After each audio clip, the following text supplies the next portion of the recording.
on this past Saturday with a similar fashion show using also Korto's design for the story of transformation, which I don't want to give too much, but I want it to all happen in the press conference. And then also sitting here is Korto's manager, LJ Leonard DeShield, who's also Liberian. She founded the Liberian density in the whole area. And he's actually been gone from Liberia for 28 years. Wow. And this is his first time coming. He's also doing very well in the U.S., managing and doing public relations for a lot of very successful people in entertainment and other areas in America. And again, yeah, I'm Leah Harris. I work for the newspaper. Growing up in the United States and looking at Liberia is two different societies with challenge and possibility. So what are some of the mechanisms put in place to think that you can succeed with a fashion show in Liberia? I grew up here too. I didn't just grow up in America. I was here and circumstances forced me out. So I grew up here, I grew up there, but it never changed me being Liberian. One thing about Liberian people, we're always moving forward. There are things here that we've seen that we never thought. When they built the stadium, we would throw it at a stadium. When they built when we're progressing. I think with progress, there has to be change. So if there has never been a successful fashion show, maybe this will be it. And after this one is successful, then more people say, you know what, that was successful, let me do it. And then the more people will come. Where I live in a small city in Arkansas called Little Rock, Arkansas. When I went there, I thought my fashion career was not going to be well because it wasn't a fashion city. Nobody did fashion shows, nobody was talking about fashion school. And my husband told me, you know what, maybe you need to start that year. I had one fashion show 10 years ago. I'm telling you now, today in Little Rock, Arkansas, they have about 20 fashion shows a week because there's so many designers that have come out of the woodwork who have not gone to design school, but they had that passion in them, and they were walking when they saw me doing it. And then, I went on this show called Project Runway. I stepped out on faith. Has a Liberian ever been in a reality show and won? But I stepped out on faith because I believed in myself. And that was the thing that I was raised with two Liberian parents. Even though we're in America, in that house, that was Liberia. We got whooped the same way, ate the same food. Nothing changed. We never were treated like, oh, y'all American now. Never, ever, ever changed that. We just happened to be over there. And that's one thing I give it to my parents because they raised us to be Liberian and proud. On that show, when I walked down that runway, I came in second, I threw up those L's boldly and dared them to blur it out. And they showed it. I was saying, you know what, I got love for y'all. I'm repping for Liberia, but all of Africa. All the people that watch these shows and think, when you see CNN and see all these other shows that Africa is only about poverty and destruction and negativity, for some reason now they see something positive. We have talent. They get stolen all the time from other designers around the world, but you know what? This is our talent, and I claimed it. So yes, this is going to be one first show here, but you know what? There'll be more. I'm willing to put some money on it right now. Well, just to add on that part, just to jump off what I was saying, she is just one voice. But you all, as the media, you all reach a lot of people. And through what she is saying now, what you write, what you see at the fashion show, is in your hands to make that conscious effort to say, I saw, I wrote this, and we can believe it. So when people read that, and when people hear on your radio station and see you on your TV station, and also in the newspaper or on the internet, whatever, it's coming out of you. You're the press. And you guys control the information. So it's very important that, what you see and if you believe it, then write it. If you don't believe it, then, it's up to you. But it's something that we're passionate about. As Korto mentioned, we all had emotions coming back. When the plane broke through the clouds, it was emotional coming back home. And that's just what it was. It's home. Okay, last thing, you are looking like a mentor to most of these young girls. So what message do you have for them based on your own story? You know what? Put your value higher than the sky.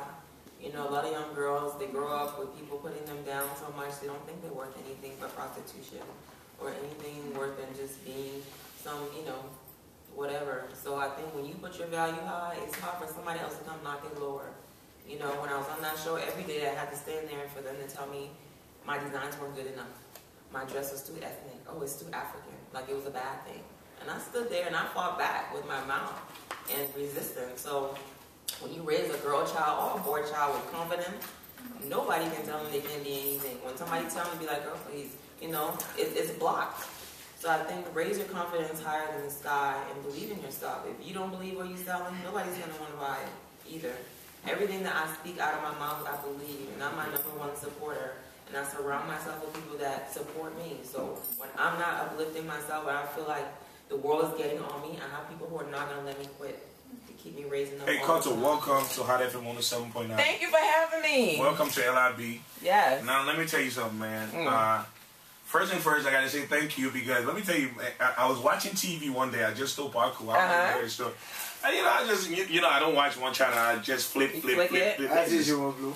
And I saw the run. What's it? Rip the runway. No, Rip the Runway. And he was in there doing this. Oh yeah. I'm like boldly. They didn't know I was throwing up gang signs. I'm like, no. That's not gang signs. They know I live in Little Rock, Arkansas, so people in Little Rock are like, oh, he was pumping the L for Little Rock. I'm like, yeah. So now, everywhere we go, we see all the Liberian who's who pumping up the L's, representing for LIB. We get a lot of people that come and, telling us about stuff they do and what can offer. So, we heard about Korto. Well, I knew Korto Momolu already. So, Mr. Hassan, first thing you go to Google and type your name in there, you ain't screaming. I think I'm on what? 25, 30 pages? Yeah. Go Google.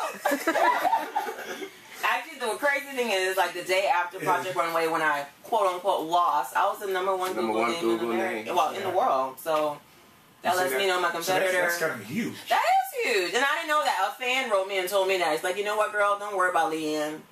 You was the #1 Google name this morning. So I was like, hey, I've made it. I've arrived. Yeah. But whenever you can tell somebody, Google me, that's amazing. It is. So what is the response level like from male colleagues, for example? Because the designs, more often, you're looking at women, their emotions, mixing them, and see how they can get the best out of it, to help them run through this life. Yeah. I think, the story is focused on women, but it's a story that, like I said, men can definitely relate to. It's our story. It's like Stephanie said, it's life story. You don't have to be only here in Liberia to even look at this show and see separation, transformation. You have people that are in Brooklyn, New York, that can look at this show and think about a time in their life where something happened in their life. You have 9/11 victims, I'm sure, could look at the same exact story and feel the emotion from it. Oklahoma City. You have things that happen all over the world. You take this to Sudan and play it there. You can take it to Rwanda. It will be the same life story, and people get the same thing out of it. There's always that phase in life, and it sometimes repeats itself. We're in celebration now, God forbid, separation comes again, but that's how life is. What's last one I will leave with my fellow Liberians? I want for Liberians to take advantage of Amani, and many our young girls who are coming up today. For 2 days ago, I talked with a few of them. They told me that, and to sit and do something with your hands, 1 month pass, 2 weeks pass before you earn money is difficult. I can cut my message job and get fast money. That is very bad. It's negative. So I would like for them to come in, embrace Amani, let them become a part, and let us work together.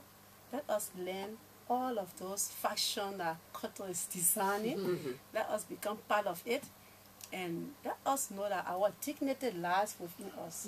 We don't have to sell our body to earn what we want to earn.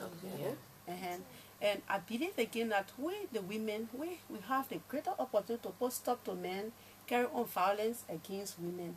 Because if we say no to it and stand by it, it will be possible. And one good thing Sankofa embrace is Sankofa embrace God's presence in the transformation process.